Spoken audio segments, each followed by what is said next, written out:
में बोलते हैं। हाँ, लुयते की दृष्टि में नीच लाएंगे तो फिर काटता है अर्थ देगा। ये काटता है न कि कटवाता है। हाँ, एक अर्थ में जो है वो है तो वो स्वार्थिक तो नहीं है, पर मतलब मूल धातु का जो अर्थ दे रहा था वही अर्थ दे रहा है, पर इसकी धातु दूसरी आधार बनाया ना यहाँ पर। मतलब जिस स्थिति से हम नीच लाए वो आधार अलग है। यहाँ कटना एक काटना, लू धातु दो अर्थों को दे रही है। हाँ, ऐसे हर धातु के दो दो है ना। सींचना है, गीला होना, गीला करना, न्यग होना, न्यग करना, नीचे होना, नीचे करना, ऐसे दो दो चल रहे हैं ना। फटना, फाड़ना।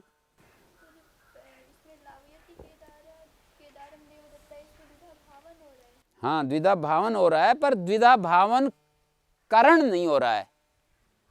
द्विधा भावन करवाना ये नहीं हो रहा है। हाँ, कटवाता में क्या होता है, काटना से हमने नीच किया है।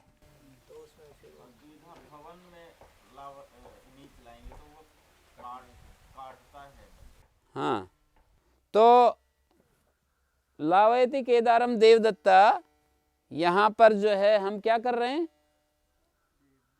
यहां पर इस स्थिति में नीच लाए। तो इस स्थिति में नीच लाए तो क्या अर्थ होगा, यहां कटता है और देवदत्त काटता है। इसका अर्थ है देवदत्त काटता है, खेत को काटता है। केदार कटता है, इसमें प्रेरणा दे रहे हैं देवदत्त के द्वारा। नहीं, हमको काटो नहीं, देवदत्त प्रेरणा दे रहा है। कटते हुए खेत को लुनंतम केदारम देवदत्ता प्रेरयति, कटते हुए खेत में देवदत्त प्रेरणा दे रहा है कि ये कटे। जैसे हम कहते हैं ना, पढ़ते हुए यज्ञदत्त को प्रेरणा देता है गुरु, तो यज्ञदत्तः देवदत्तम पाठयति ऐसे बोलते हैं। पढ़ते हुए को पढ़ाता है, पढ़ते हुए को पढ़ाता है ऐसे बोलते हैं ना। कटते हुए को प्रेरणा देंगे तो काटता है, सीधी बात आएगी। हैं? तो लावयति केदारम देवदत्ता, इस वाक्य से फिर मैं अगली बात कह रहा हूं कि लावयति केदारम देवदत्ता सौकर्याति से विवक्षा में इसको हम, हाँ, नेर्णोयत कर्मणो सूत्र के विषय पर आ जाओ। केदारम जो है ना, इसको यदि हमने कर्ता बना दिया तो क्या कहेंगे, लावयते केदारा। ये जो स्थिति है इससे देवदत्त को हटा दिया और हमने कहा लावयते केदारा स्वयमेवा। तो इसका क्या अर्थ हो जाएगा,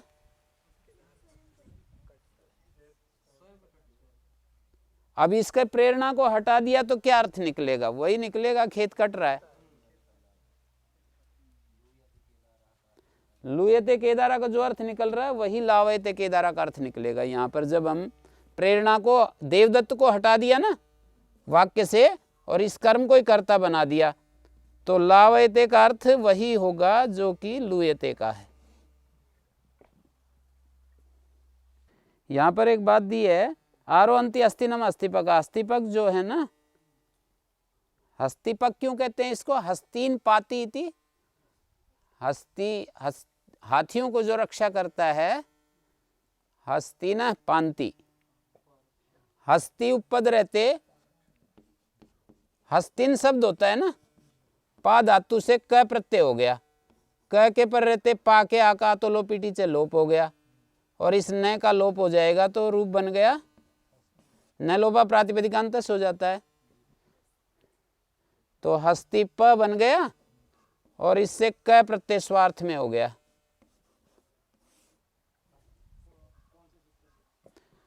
वो जो 5वें अध्याय के तीसरे पाद में है ना, स्वार्थ में क प्रत्यय होता है। अज्ञाते ह्रस्वे कन प्रागिवात क होता है। कुत्सिते संज्ञायां कन।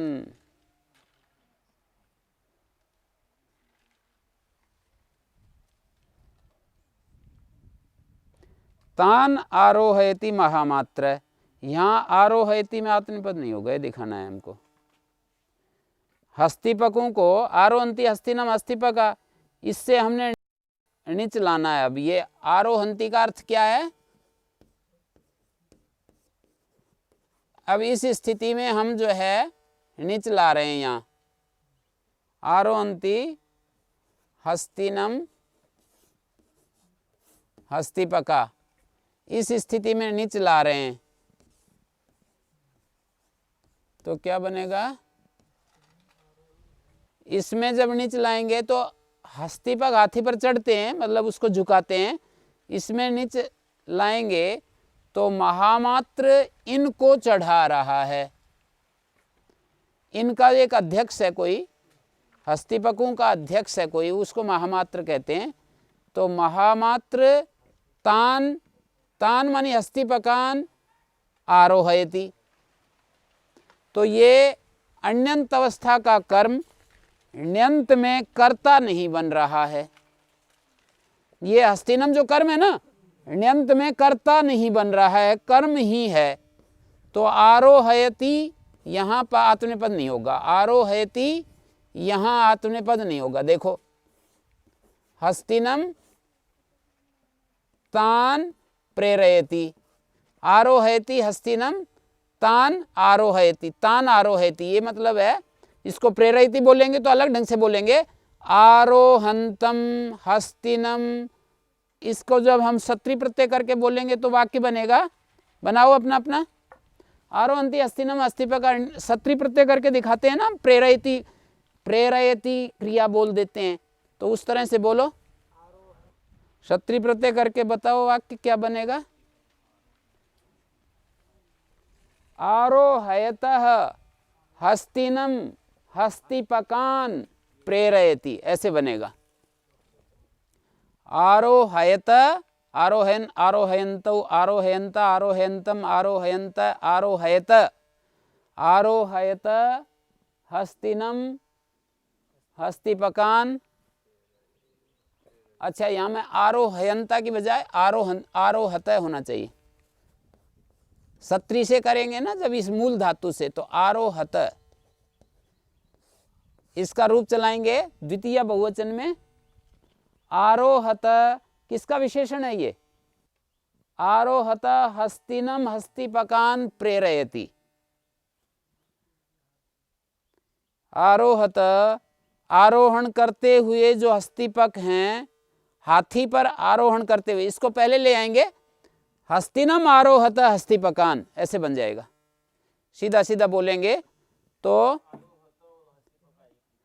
मतलब ऐसे वाक्य बनेगा। देखो, मुझे पहले ये बताइए ना कि आरोहयति हस्तिनम तान, यहाँ पे हस्ति करता क्यों नहीं बन रहा? यहाँ तो कर्ता जब बनता है जब उसको सोकर या अतिशय की विवक्षा हो। मतलब यहाँ सोकर या अतिशय की विवक्षा नहीं है। हाँ, नहीं है ना।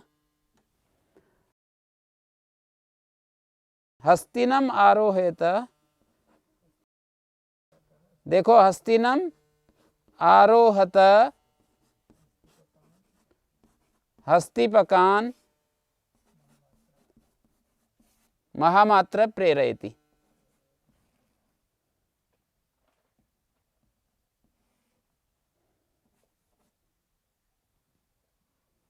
हस्तिपकान महामात्र है प्रेरयति।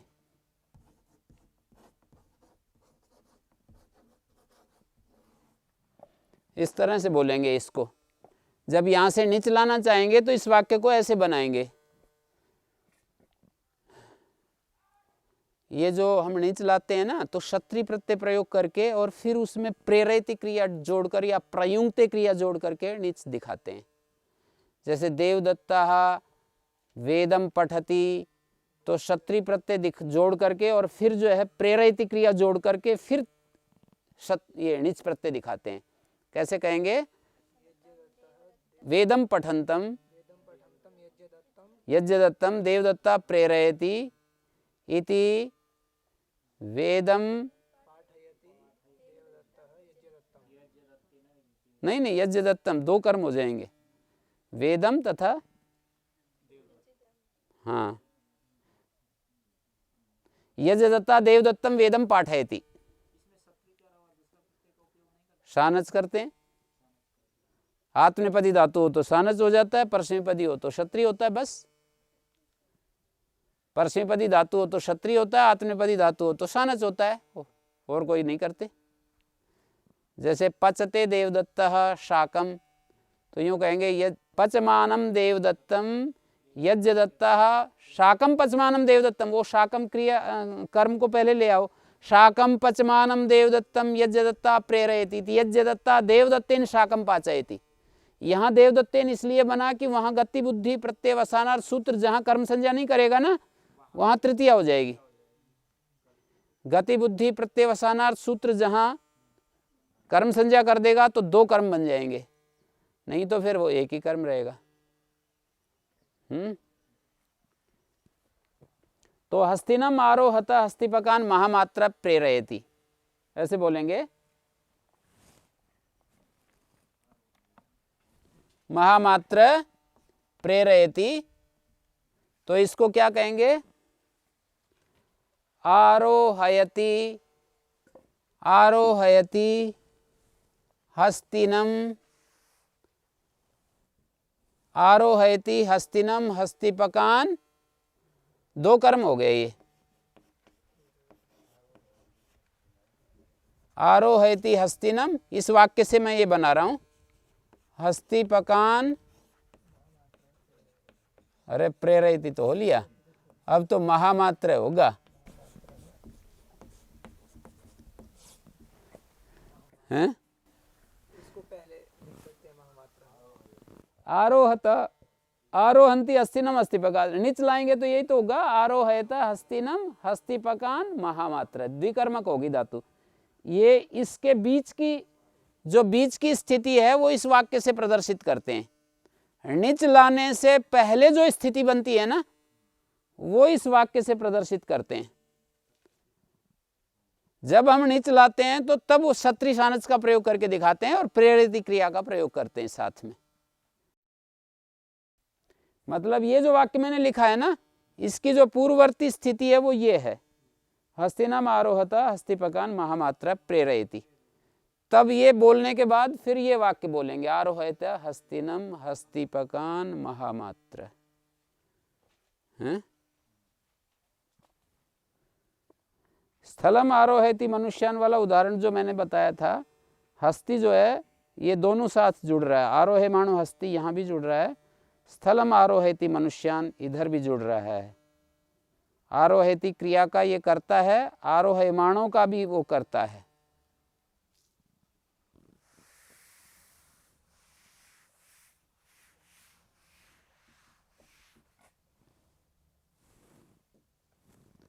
जैसे मैं ये लिख रहा हूं यहाँ, आरोहयमाणो हस्ति स्थलम आरोहयति मनुष्यान।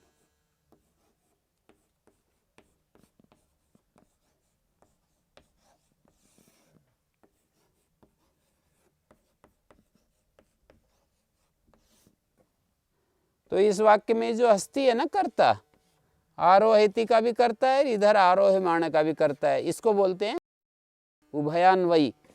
ये दोनों में अन्वित हो रहा है।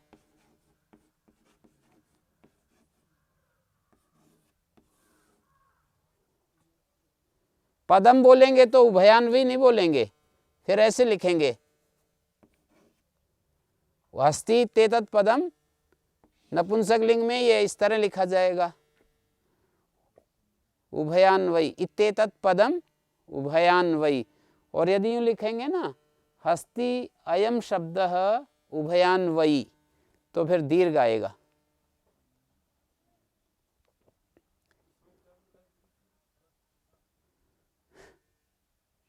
नपुंसक लिंग में अलग रूप बनते हैं, पुल्लिंग में अलग बनते हैं।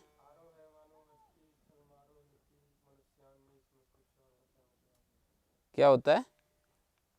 ये बता रहा हूं कि हस्ती जो है ना, ये आरोहमाण क्रिया का भी करता है और इस आरोहयति का भी करता है।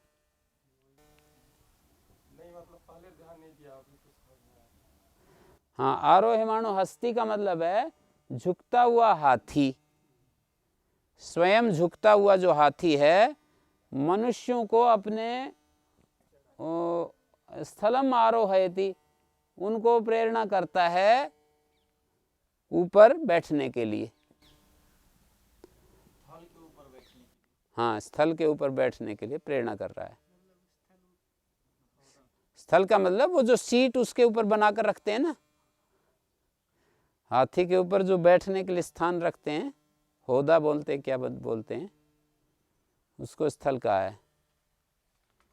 तो आरोहमाणो हस्ती स्थलम आरोहयति मनुष्यान, यहाँ पर ये दिखाया कि ये मतलब भिन्न कर्म हो गया है, अनन्य कर्म होना चाहिए। मतलब अण्यंत अवस्था में जो कर्ता कर्म, ण्यंत में भी वही कर्ता कर्म अदल बदल के तो बेशक हो जाए, पर उसके अलावा नहीं आने चाहिए।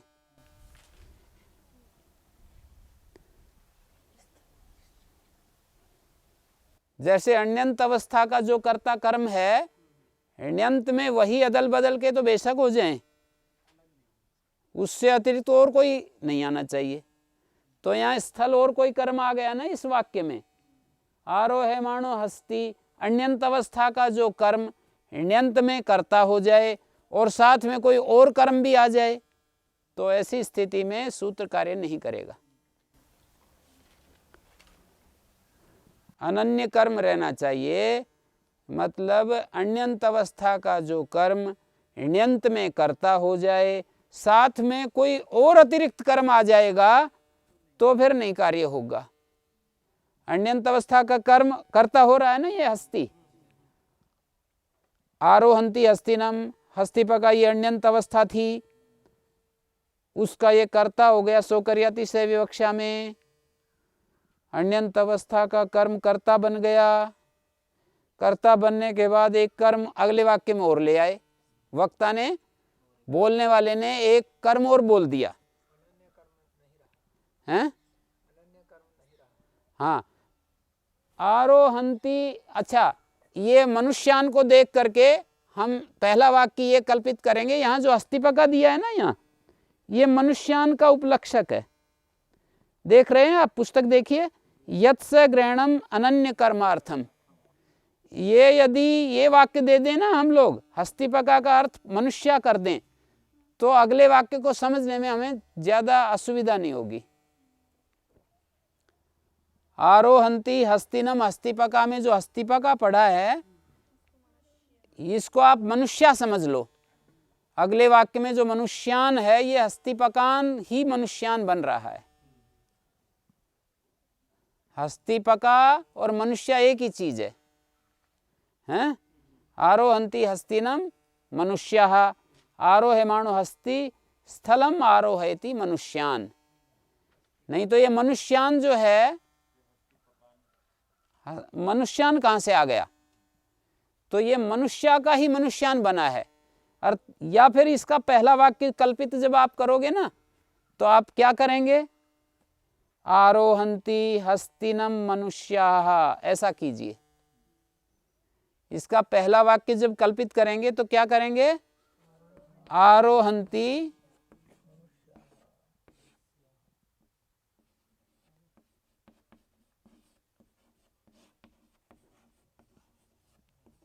ये वाक्य है, और इस वाक्य से दूसरा वाक्य हम बना रहे हैं, आरोहयति आरोहयति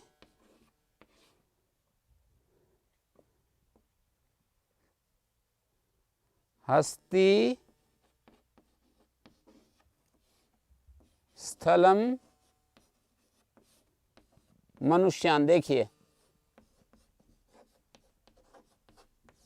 अण्यंत अवस्था कर्म कर्ता बन रहा है ना, देखो ये अण्यंत अवस्था है और ये जो कर्म है कर्ता बन गया, लेकिन अनन्य कर्म नहीं कह सकते कि और कोई कर्म नहीं आया हो इस वाक्य में।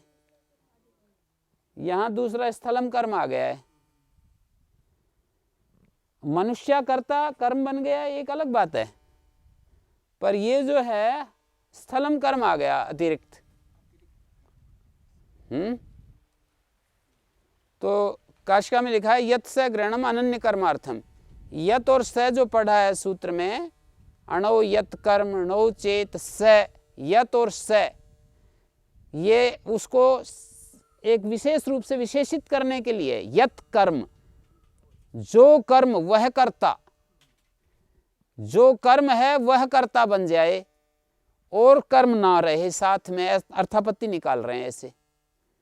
अन्यंत अवस्था में जो कर्म है वह कर्ता बन जाए, यत और स से ऐसे कह रहे हैं जो कर्म है वह कर्ता बन जाए, और साथ में अर्थापत्ति निकाल रहे हैं कि और कुछ साथ में कर्म के रूप में प्रयोग ना हो, तब ये सूत्र कार्य करता है। अन्यंत अवस्था का कर्म न्यंत में कर्ता हो जाए तब आत्मनिपद होता है, कुछ और कर्म नहीं होना चाहिए। और कर्म आ गया ना, ये स्थलम और कर्म है। आरो हयति हस्ति स्थलम मनुष्यान, ये अन्य कर्म आ गया, इसलिए यहाँ आरोहयते नहीं बना। दिखाना ये चाह रहे हैं कि यहाँ आरोहयते नहीं बना। आरोहयमाण हस्ति यहाँ तो हो गया, यहाँ तो सानच हो रहा है, आत्मपद हो रहा है, तो आरोहयमाण हस्ति इतने हिस्से। स्थल को अलग कर्म मान रहे हैं।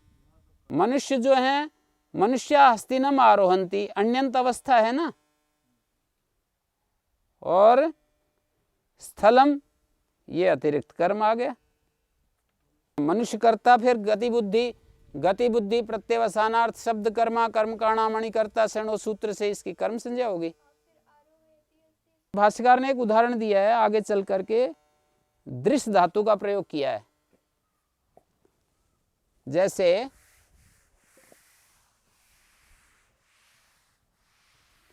एक उदाहरण है भाष्यकार का दिया हुआ, वो मैं आपके सामने रख रहा हूं। पश्यन्ति भृत्या राजानम, इसको आप निच का प्रयोग करके बोलिए।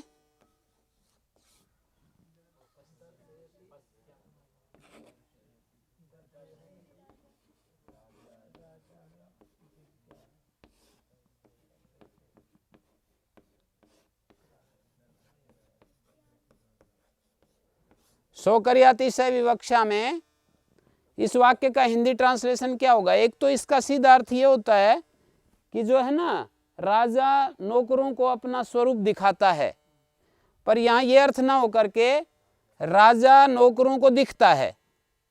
नौकर राजा को देखते हैं, अरे वो क्या देखते हैं? राजा नौकरों को दिखता है।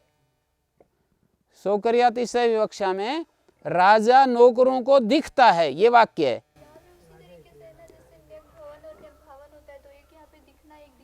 हाँ, दिखना दिखाना है ना, तो पश्यन्ति के अंदर दिखना गौण है, देखना प्रधान है। दिखना देखना, दिखाना नहीं देखना। दिखाना तो हिंदी में अलग अर्थ में चला जाता है ना, दिखना देखना। जैसे वहां पर कटना काटना होता है ना, तो यहां दिखना देखना। दिखना देखना, समझ रहे हैं? दिखना देखना, किसी चीज को हम देखते हैं वो दिखती है, तो यहां पर भृत्य राजा को देखते हैं, अर्थात दिखना भी है, उसके अंदर छिपा हुआ पर गौण है। भृत्य राजा को देखते हैं, दिखना भी है। दिखना का मतलब चीज दिख रही है, वो गौण रूप से। इस कथन में क्या कह रहे हैं वो हमें देखना होता है ना। शब्दों में क्या कह रहे हैं? शब्दों में ये कह रहे हैं कि राजा को देखते हैं, और दूसरे वाक्य में राजा नौकरों को दिखता है।